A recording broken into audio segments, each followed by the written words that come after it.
Tim Basarnas gabungan kembali menemukan 6 jenazah Rohingya yang mengapung di perairan Kabupaten Aceh Jaya. Total sejak 3 hari terakhir ada 10 jenazah Rohingya yang telah berhasil dievakuasi. Sebanyak 6 jenazah pengungsi Rohingya kembali ditemukan di perairan Calang, Kabupaten Aceh Jaya. Ke-6 jenazah tersebut ditemukan mengapung berada di 14 mil arah barat dari perairan Ujung Muluh TPI Lembesoh, Kecamatan Indrajaya, Kabupaten Aceh Jaya. Jenazah Rohingya yang ditemukan tersebut semuanya berjenis kelamin perempuan yang diperkirakan berusia 25 tahun hingga 40 tahun. Setelah berhasil dievakuasi oleh tim SAR gabungan, ke-6 jenazah Rohingya tersebut langsung dibawa ke Rumah Sakit Daerah Teku Umar Calang, Aceh Jaya.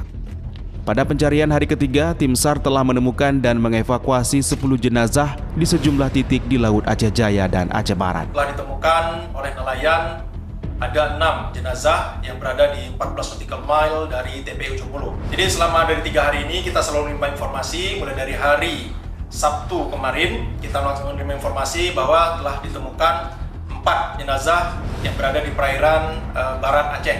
Kemudian di hari Minggu 1 orang kita juga laksanakan untuk evakuasi, dan hari 6 orang.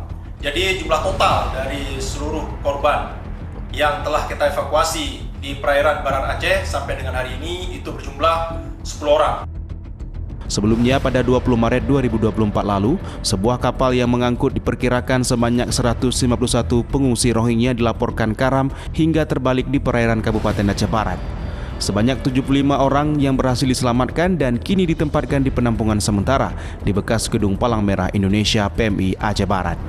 Dari Kabupaten Aceh Jaya, Absah Ainews melaporkan.